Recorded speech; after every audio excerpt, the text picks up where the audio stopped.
अमेरिकी अंतरिक्ष agency NASA ने इलॉन मस्क पर बड़ा दांव लगाया है। लक्ष्य है एक बार फिर इंसान को चांद पर पहुंचाना, और ये धीरे धीरे पूरा होता दिख भी रहा है। अप्रैल 2023 में मस्क की कंपनी स्पेसएक्स ने आज तक के सबसे बड़े रॉकेट स्टारशिप का सफल लॉन्च किया। वहीं मस्क के अलावा भी कई ऐसे स्टार्टअप हैं जो स्पेस को जरिया बनाकर बहुत सारे पैसे कमाने के नए तरीके खोज रहे हैं। गौर कीजिएगा कि नासा हमेशा से ऐसा नहीं रहा है। 2004 तक तो नासा ने प्राइवेट स्पेस फ्लाइट्स पर बैन लगाया हुआ था, जिसके बाद प्राइवेट स्टार्टअप्स, खासतौर पर स्पेसएक्स के लिए दरवाजे खुले। Commercial space launch amendments act 2004 के तहत नासा ने प्राइवेट कंपनियों के साथ करीब से काम करना शुरू किया। तब से प्राइवेट कंपनियों को कई कामों के लिए कॉन्ट्रैक्ट दिए जाने लगे। नासा चाहती है कि इससे स्पेस रिसर्च में प्राइवेट धन और कंपटीशन दोनों बढ़े।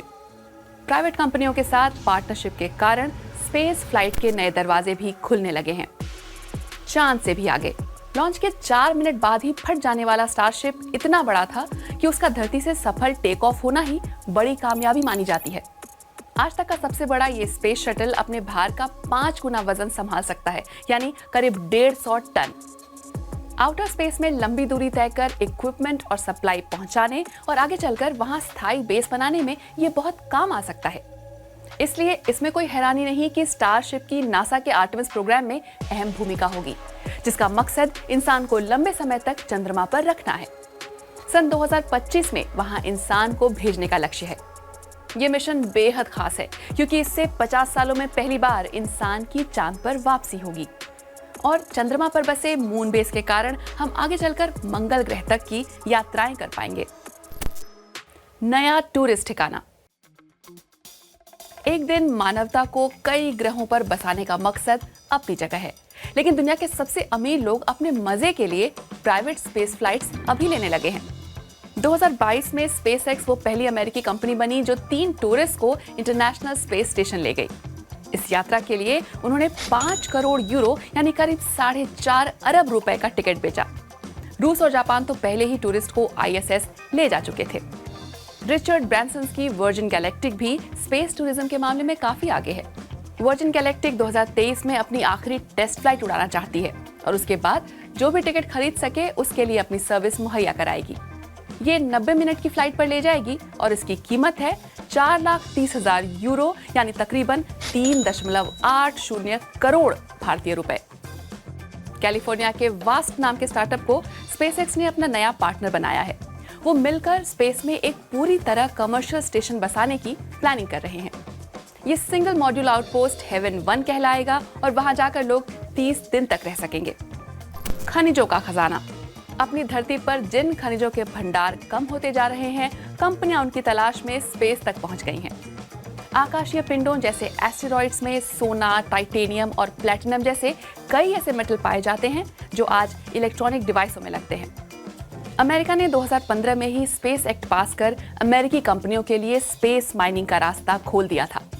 तब से कई कंपनियां ऐसी तकनीकें बनाने में जुटी हैं जिनसे स्पेस माइनिंग की जा सके, जैसे एआई से चलने वाले माइनर्स और रिफाइनरी और ट्रांसपोर्ट के सिस्टम। न जाने कितनी ही कंपनियां स्पेस माइनिंग के खजाने से मालामाल होने के सपने देख रही हैं।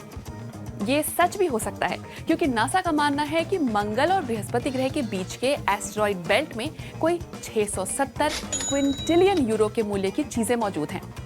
प्लीज कमेंट में आकर ये मत पूछेगा कि ये रुपए में कितना हुआ। आपको आइडिया हो तो खुद बताइए। हड़बड़ी सी क्यों मची है? स्पेस इंडस्ट्री की सफलताएं और असफलताएं एक ओर रखें तो भी कई लोगों को इसमें कई जोखिम दिखते हैं। उनका मानना है कि प्राइवेट कंपनियां अंतरिक्ष में अपना फायदा खोजने के चक्कर में बहुत जल्दबाजी कर रही हैं और कई बार कई जानें भी जोखिम में डाल रही हैं। कुछ का मानना है कि पहले जहां सुरक्षा के मद्देनजर एक पुर्जे की एक्सटेंसिव टेस्टिंग हुआ करती थी, आज उसकी जगह ट्रायल एंड एरर ने ले ली है।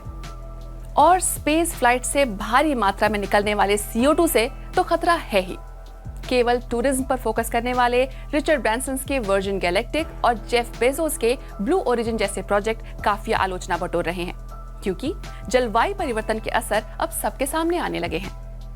इतनी सारी स्पेस फ्लाइट्स, कार्गो और मिशन सब ने मिलकर धरती के चारों ओर घूमते कचरे के अंबार को और बड़ा कर दिया है। ऐसे स्पेस जंक से केवल अंतरिक्ष यात्रियों को ही खतरा नहीं है। असल में सारे कम्युनिकेशन सिस्टम, चाहे वो नेविगेशन हो या कई और अहम एप्लीकेशंस, स्पेस में घूमती तकनीक पर निर्भर करते हैं।